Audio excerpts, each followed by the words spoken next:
तो आज का मार्केट हल्की सी प्रॉफिट बुकिंग के नाम पे रहा। आप इसको कुछ भी बोल सकते हैं। कुछ लोग इसको कहते हैं कि मार्केट डाइजेस्ट कर रहा है, कुछ लोग कहते हैं इसको प्रॉफिट बुकिंग, कुछ लोग कहते हैं अनवाइंडिंग, कुछ लोग कुछ कहेंगे। लेकिन एक चीज़ तय है, अगर आप 2-3 लेवल से चरणबद्ध तरीके से मार्केट को देखते हैं तो जो बुलिश ट्रेंड है वो अभी भी बरकरार है। क्या मार्केट के अंदर रिस्क रिवॉर्ड ठीक था? उसका जवाब था ना। तो मार्केट अपना रिस्क रिवॉर्ड ठीक करेगा। तीसरा पॉइंट है कि मार्केट के अंदर प्रॉफिट बुकिंग आनी चाहिए थी, क्या हैवी हो गया था? हाँ, उसका जवाब भी है हाँ। तो क्या इससे लाइट हो रहा है? अभी पता नहीं। आज के निफ्टी का जो सपोर्ट टूटा है 47800 का, उसके नीचे क्लोज मिला है, लेकिन निफ्टी ने नहीं किया, बैंक निफ्टी ने करा। तो ये दोनों का डाइवर्जेंस भी हो गया, यानी कि बैंक निफ्टी ज़्यादा टूट गया, निफ्टी कम टूटा। दूसरी पॉइंट ये है कि अब लीडरशिप किसके पास आएगी। क्या रिलायंस जो आज इस तरह के मार्केट में डेज हाई पे जाके बंद हुआ है उसको देखें हम, या फिर HDFC ICICI में इतनी गंभीरता है कि बाज़ार को भी उभरने नहीं देंगे। फिर क्या हमको ये देखना चाहिए कि FIs की होल्डिंग 69% के आसपास लॉन्ग चल रही है, इसमें कितना बदलाव आएगा? आज शाम को डाटा से क्लियर हो जाएगा। ऑप्शंस के डाटा भी हमको काफ़ी हद तक क्लियर कर देंगे। तो बहुत सारे इफ्स और बट्स के बीच में भी मार्केट फंसा हुआ है। कुल मिला के मोटा मोटी ये बोला जाए कि बाज़ार के पास रेजिस्टेंस और सपोर्ट को रिस्पेक्ट करने की आज फिर से एक दूसरा दिन था। कल भी यही था। कल तो एक ही घंटे में मार्केट ने हाई और लो टेस्ट किया था, आज कम से कम ऐसा नहीं हुआ। आज बाज़ार में शुरुआती बढ़त को बाद में मार्केट ने एक झटके में खोया और फिर डीप पेनिट्रेट करके ले गया। सपोर्ट आए, रोका, फिर ऊपर लेके आया थोड़ा बहुत। बैंक निफ्टी के साथ छोड़ दीजिए, उसके साथ थोड़ा एक्सेप्शनल केस है। आज के हमारे दो मेहमान हैं, राहुल घोष हैं और आस्था जैन, जिनसे हम बातचीत करेंगे और आपके जो भी सवाल हैं उनके हम सामने रखेंगे। आप सवाल अपने पूछ सकते हैं। आपने अगर शेयर ले रखा है तो ठीक है, नहीं लिया तो ठीक है। अगर आप शेयर नहीं लेने से पहले पूछते हैं ना तो ज़्यादा अच्छा होता है। ये कुछ वैसे ही है जैसे आप डॉक्टर के पास जाओ और OPD से पर्ची कटवा के आ जाओ। अगर आपके पास शेयर है तो फिर डॉक्टर की भी मजबूरी हो जाती है कि बार सर्जरी करनी पड़ती है। तो इसलिए लेने से पहले पूछेंगे ज़्यादा अच्छा है। तरीका क्या है पूछने का? आपकी स्क्रीन पर चल रहा है, ये व्हाट्सएप का नंबर लिखा हुआ है, आपने सेव कर लो व्हाट्सएप का नंबर। दूसरा ट्विटर का, फेसबुक का तरीका हमने आपके सामने लिख दिया। फ़ोटो खींच लो या तो इसका वीडियो बना लो। दूसरा, आप तो खुद ही पूछो। अगर कोई आदमी आपसे भी आके पूछे ना और आप उसका जवाब ना दे पाओ तो उसको ये वीडियो या ये फ़ोटो ट्रांसफ़र कर देना, बोलना कि ET9 स्वदेश से पूछ लेना, वहाँ पे बढ़िया मेहमान आते हैं, आपको गाइड करेंगे। तो आज के सिलसिले को हम शुरू करेंगे, लेकिन एक काम करते हैं, राहुल जी थोड़ा टेक्निकली ज़्यादा बेहतरीन तरीके से मार्केट को चेक करते हैं, इंडाइसिस को, एक व्यू पॉइंट उनसे ले लेते हैं। उसके बाद फिर ये कॉलर शो यानी कि सवाल जवाब के सिलसिले को शुरू करेंगे। राहुल जी, आज बैंक निफ्टी ने 48,000, 48 के बाद 47,800 दोनों लेवल को ब्रेक करके डेज लो पे किया बंद, लेकिन निफ्टी ने नहीं किया। वजह रिलायंस को बताया जा रहा है और कुछ हद तक बजाज या एक दो शेयर्स को और भी। आपका व्यू पॉइंट का इंडाइसिस का, मैं अगले 3-4 दिन का व्यू पॉइंट पूरा करना चाहता हूँ आपसे। नमस्ते और गुड आफ्टरनून। तो आपने बिल्कुल सही कहा कि व्यू अभी भी अपसाइड की तरफ ही है। आज जो गिरावट या प्रॉफिट बुकिंग आप कह सकते हुआ है, ज्यादा सिग्निफिकेंट नहीं है। दोनों निफ्टी और बैंक निफ्टी का ट्रेंड अभी भी इंटैक्ट है और अपसाइड की तरफ है। ये पहला पॉइंट हो गया। दूसरा पॉइंट, कहाँ पे बाय करना चाहिए, जो जाहिर सा सवाल आता है हमारे मन में। तो निफ्टी के केस में अगर हम बात करें तो 21,500 पे आप बाय कर सकते हैं या 21,500 के पास आप बाय कर सकते हैं। छोटा सा 70 पॉइंट का स्टॉप लॉस 21,430 के रखे। ये निफ्टी के केस में हो गया। बैंक निफ्टी के केस में अभी एक डिमांड जोन में आया है, बट प्रॉब्लम ये है कि जो साइज है उस डिमांड जोन का वो काफी बड़ा है। तो डिमांड जोन जो है करंट मार्केट प्राइस से शुरू होके 47,000 तक का है। तो ये बाउंस जो है 47,700 से लेके 47,000 तक कहीं कहीं पे भी ये बीच में से आ सकता है। तो मेरे ख्याल से बैंक निफ्टी को लॉन्ग अगर करना चाहे तो 48,000 के ऊपर ही लॉन्ग करना चाहिए, नहीं तो वेट एंड वॉच करना चाहिए with respect to bank Nifty. ठीक है, तो 48,000 के ऊपर एक बार आ जाएगा तो फिर ठीक है। ये ना डिमांड जोन, सप्लाई जोन जो भी सर इस्तेमाल कर रहे थे ना वर्ड, ये एक्चुअली टेक्निकल एनालिस्ट का बहुत ही बढ़िया तरीका भी है और उसी जोन के अंदर आके वो अपने रिस्क रिवार्ड को चेक करके बाय सेल करते हैं। ठीक, तो इसलिए जब ये बात बोले ना कि हमारे डिमांड जोन पे आ गया, हमारे सेल जोन में आ गया, तो इसका मतलब है हो सकता है 2 दिन का डिले लग जाए, 3 दिन का डिले लग जाए, बट वो वहीं पे ही बाय होगा या वहीं पे ही सेल होगा। ठीक, आगे बढ़ते हैं। अब जरा सवाल जवाब के सिलसिले को आगे बढ़ाएं, तरीका हमने आपको बता दिया। जरा सवाल लेके आइए सामने स्क्रीन पर और फिर आस्था जैन से शुरू करते हैं। आज पहला सवाल हम जरा लेते हैं, जरा लेके आइए सामने सवाल। तो एक काम करते हैं, जरा वोडाफोन आइडिया, नमन का ये सवाल है चंडीगढ़ से। ये आना स्वाभाविक था और मैं तो वेट ही कर रहा था कि कल से कोई ये पूछे सवाल, ताकि हम इसके बारे में थोड़ा आपको जानकारी दे पाए। शेयरों की संख्या है 2000, इन्होंने 1550 पे ख़रीदा है, 1100 के प्रॉफिट में आया है। आज कंपनी ने क्लैरिफाई कर दिया कि जो इलॉन मस्क वाली बात है वो गलत है। इलॉन मस्क की क्या बात थी? वो ये बात थी कि वो इंडिया आ रहे हैं और शायद टेलीकॉम में काफ़ी इंटरेस्टेड है, और टेलीकॉम पॉलिसी के बाद इलॉन मस्क शायद टेलीकॉम के अंदर इन्वेस्ट करेंगे। कुछ अगर आप ट्विटर को फॉलो करते हैं ना, तो वहाँ पर भी ये ट्रेंड हो रहा था कि वोडाफोन आइडिया में बीइंग एज एन इन्वेस्टर वो आ सकते हैं। गवर्नमेंट भी 33% का स्टेक होल्डर है इसके अंदर, लेकिन अभी बात पुख्ता कुछ नहीं है, इसलिए थोड़ी क्लैरिफिकेशन की वजह से आज प्रॉफिट बुकिंग हुई है। क्या करना चाहिए आस्था? एक बार आपसे मैंने जो इधर उधर की बातें थी वो सारी बता दी हैं। आप टेक्निकली फंडा जैसे आपको ठीक लगता हो जरा देख के बता दीजिए। बिल्कुल, गुड आफ्टरनून। देखा जाए तो देखिए, ये जो न्यूज़ की वजह से एक हमने अपसाइड देखा था, वो तो आज अरेस्ट होता हुआ नज़र आया, क्योंकि बाद में क्लैरिफिकेशन आया। अब मैं अगर सिर्फ कंपनी के फंडामेंटल्स की भी बात करूँ, तो नेट लॉस तो इनका बड़ा ही है, जो अभी तिमाही के इन्होंने जो क्वार्टर 2 ऑफ FY 24 के रिजल्ट्स दिए थे। मार्केट शेयर भी लूज़ कर रहे हैं। अब क्यों लूज़ कर रहे हैं? क्योंकि देखिए 4G में ये एक्सपेंड कर नहीं पा रहे, और 5G की बात करें तो वहाँ इन्वेस्टमेंट को लेके इश्यूज़ है। तो उसकी वजह से मार्केट शेयर कंटिन्यूअसली लूज हो रहा है, फाइनेंशियल परफॉर्मेंस स्ट्रांग नहीं है। तो मेरे हिसाब से फंडामेंटल सपोर्टिव है नहीं। न्यूज़ के चलते एक अपराइज जो देखने को मिला था, उसमें प्रॉफिट बुकिंग बेटर एक ऑप्शन रहेगा, तो मैं इन्हें प्रॉफिट बुक करने की सलाह दूँगी। जो भी प्रॉफिट मिल रहा है, एटलीस्ट 50% टू 75% प्रॉफिट ज़रूर बुक करें। अपनी पोज़ीशंस को ओपन ना रखें, क्योंकि फंडामेंटल्स कंपनी के सॉलिड है नहीं, और जो न्यूज़ में क्लैरिफिकेशन आया है, उसके बाद मार्केट शायद इसको इतना अच्छे से ले नहीं अपसाइड के लिए।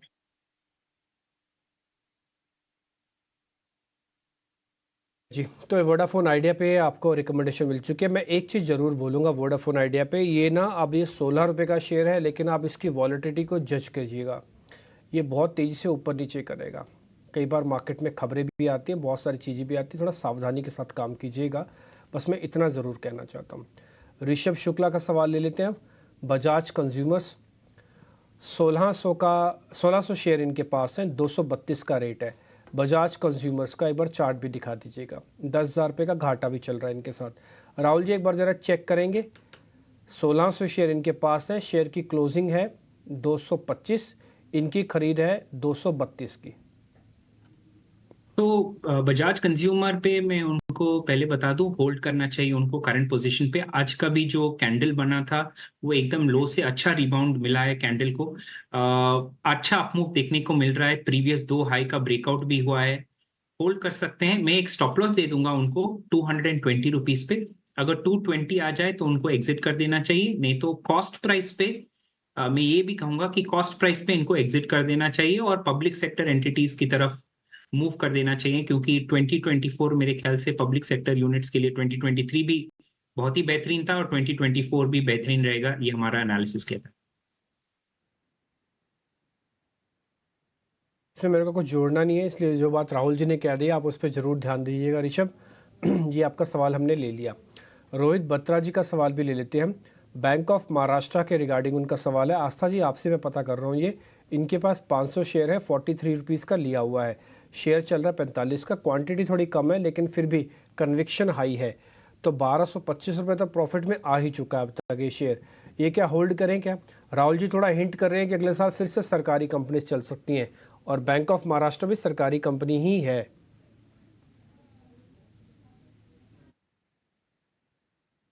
एस्टेब्लिश हुआ हुआ बैंक है बैंक ऑफ महाराष्ट्र। बढ़िया नंबर ऑफ ब्रांचेस है, 2000 के ऊपर, 2400 के ऊपर के ATM है। अब जो नतीजे दिखाए थे, जो दूसरी तिमाही थी वित्तीय वर्ष 2024 की, उसमें बढ़िया फॉल आया था GNP और NNPA रेशियोज में, यानी कि एसेट क्वालिटी भी स्ट्रांग है और नेट प्रॉफिट में भी बढ़िया ग्रोथ आई थी। मुझे लगता है कि ये एक काउंटर है जो कि होल्ड करना चाहिए लॉन्ग टर्म पर्सपेक्टिव से, और इसमें जो टारगेट्स हमें देखने को मिल सकते हैं वो 51 के मैं इनिशियली दूँगी। सो 51 से ₹52 के इनिशियल टारगेट के लिए, ऐसा नहीं है कि यहीं पे आके टारगेट खत्म होते, इसके बाद फिर और भी ऊपर के लेवल्स हमें देखने को मिल सकते हैं। पर हाल-फिलहाल में 51 से 52 के टारगेट के लिए अपनी पोज़ीशन को कंटिन्यू करें। डन। संजय उपाध्याय का सवाल है रेमंड्स पर 13 शेयर इनके पास है, 21.28 का रेट है। राहुल जी जरा चेक करना। तो रेमंड, उनका एंट्री प्राइस अगर आप दोहरा सकते हैं प्लीज। 21 शेयर है मुझे। 28 रुपये इनका जो बाय 2128। रेट है 2128 रुपये का। आज शेयर चल रहा है 1700 कुछ का, तो 5000 का घाटा चल रहा है सर 13 ही शेयर पे। तो रेमंड में एक कन्वेंशनल पैटर्न अभी बनने की संभावना ज्यादा है। 1800 पे उसका ब्रेकआउट होगा। 1719 पे प्राइस चल रहा है। स्टॉक बहुत ही लंबे टाइम से साइडवेज चल रहा है। आप नोटिस करेंगे फ्रॉम सितंबर 2023 3-4 महीनों से साइडवेज चल रहा है। ऊपर जाता है, नीचे आता है, फिर से वही पॉइंट पे आ जाता है। तो 1800 के ऊपर एक कन्वेंशनल पैटर्न का ब्रेकआउट आ सकता है, जिनसे उनका एंट्री प्राइस आ सकता है। जब तक 1800 नहीं आता है, अनफॉर्चुनेटली स्लगिश ही रहेगा शेयर, और ये अप एंड डाउन मूवमेंट्स उनको कंटिन्यूअसली दिखता मिलेगा। ठीक है, डन। आगे बढ़ते हैं, एक और सवाल लेते हैं। ये सवाल है शिव का, नाम बहुत ही अच्छा है उनका। शिव का सवाल ये है कि राजेश एक्सपोर्ट्स उनके पास हैं 200 शेयर। आस्था जी, ये सवाल आपसे है। ये एक्सपोर्ट्स वाली जो कंपनी है ना, इसका मेजॉरिटी हिस्सा तो वैसे गोल्ड और इस सबसे जुड़ा हुआ है। हाँ? ये कपड़े वपड़े का एक्सपोर्ट नहीं करती। काफ़ी सारे लोगों का एक्सपोर्ट नाम सुनते हैं सिर्फ कपड़ा ही ध्यान आता होगा, ऐसा नहीं है। तो ज़्यादा ज्वेलरी, डायमंड, गोल्ड, इनकी तो खदानें भी है स्विट्ज़रलैंड में अपनी।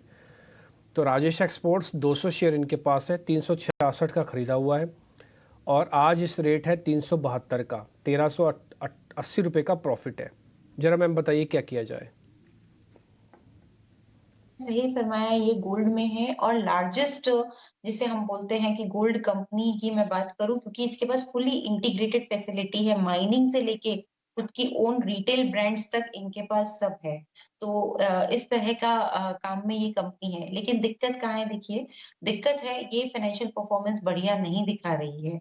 अगर मैं सितंबर 22 के रिजल्ट्स की भी बात करूं, यानी कि जो दूसरी तिमाही के रिजल्ट्स हैं, वहां पे भी इनफैक्ट टॉप लाइन में सेल्स में ही बड़ी डीग्रोथ हमें देखने को मिली।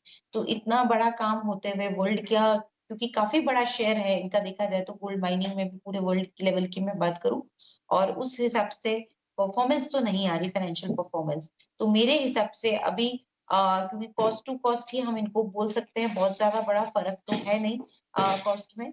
तो मेरे हिसाब से आप अभी चाहें तो थोड़ा-सा प्रॉफिट बुक करिए और रिमेनिंग को होल्ड करिए। मैं पार्शियली एग्ज़िट करने की सलाह दूँगी, लेकिन पार्शियली मैं होल्ड करने की भी सलाह दूँगी, क्योंकि अगली तिमाही के नतीजे आ रहे हैं, तो वहाँ से एक डायरेक्शन हो सकता है हमें देखने को मिले।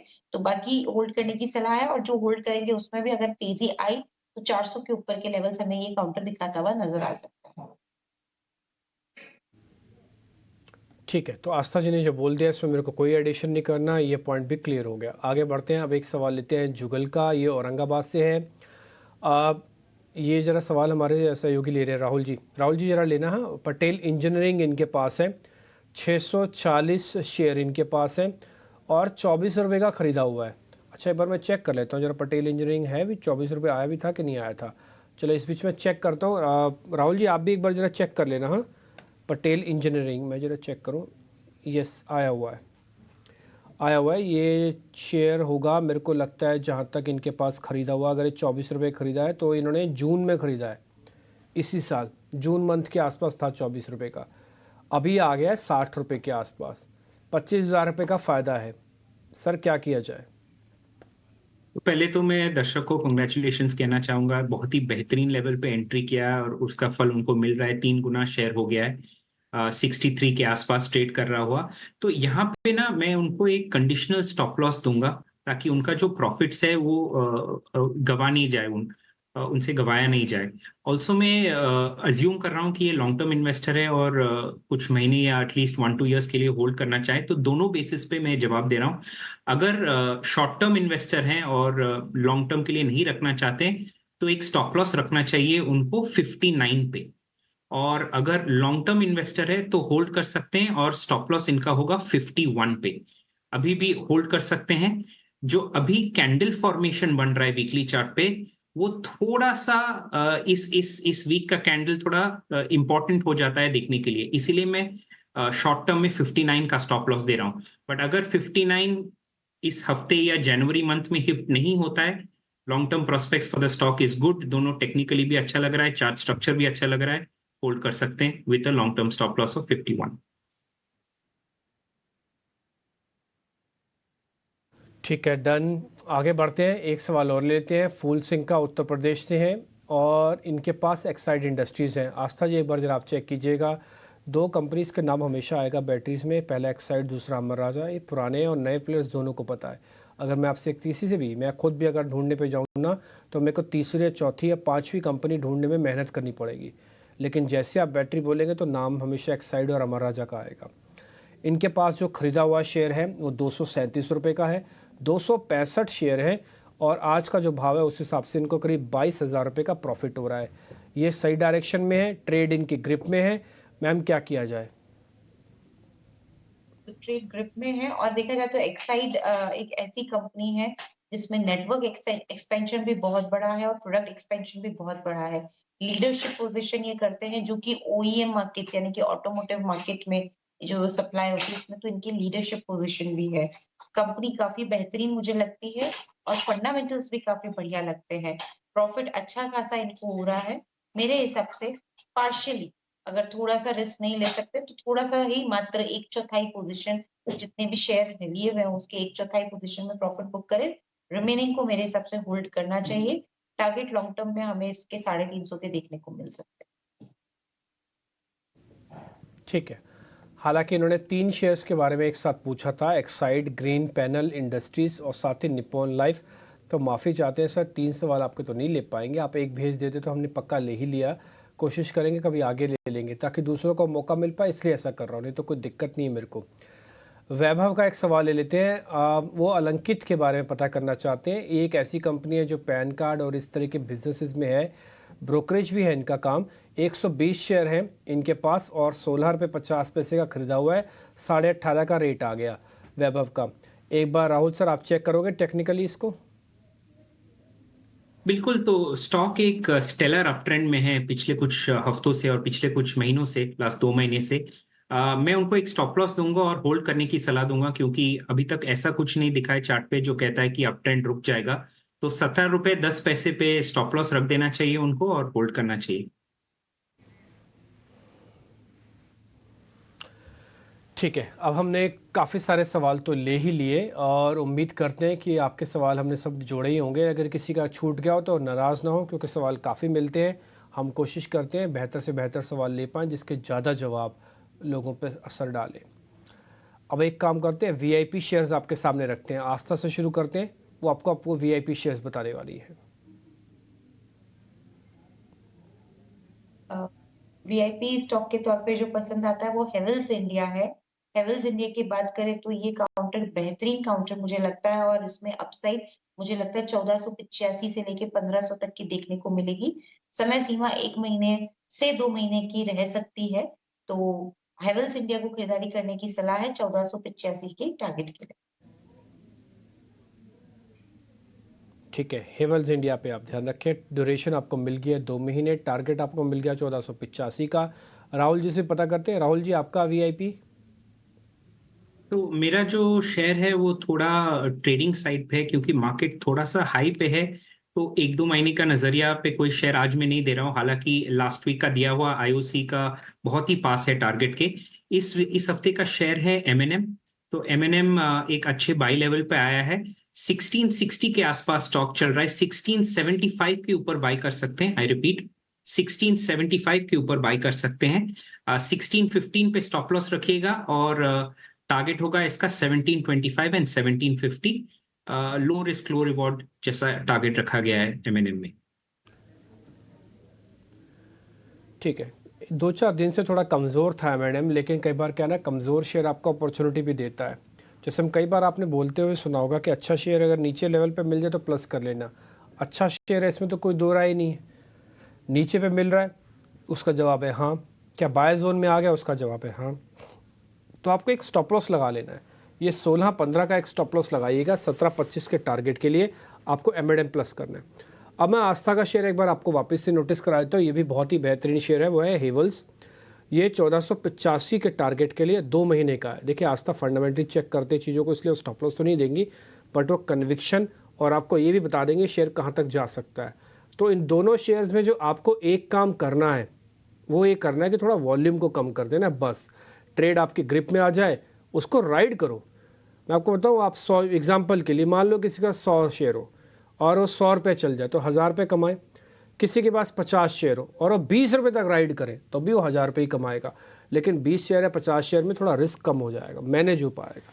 100 शेयर में मैनेज नहीं होगा, आप कमा ही नहीं पाएंगे इतना, क्योंकि जैसे ही प्रॉफिट आएगा आप तुरंत निकलने की कोशिश करेंगे। वो एक ट्रेडिंग का एक व्यू है, ठीक है ना। इसलिए अच्छे से बांट के बढ़िया तरीके से ट्रेड कीजिए, अच्छे से काम कीजिए। बहुत शुक्रिया राहुल जी आपका, थैंक यू वेरी मच समय देने के लिए। और आस्था जी आपका भी शुक्रिया, थैंक यू वेरी मच, अच्छे से आपने गाइड किया। और उम्मीद करते हैं आपके दोनों के VIP शेयर्स भी चलेंगे और आपने जो गाइडेंस दी है लोगों के वो काफ़ी काम आएगी। फिलहाल इस कार्यक्रम से भी इतना ही, नमस्कार।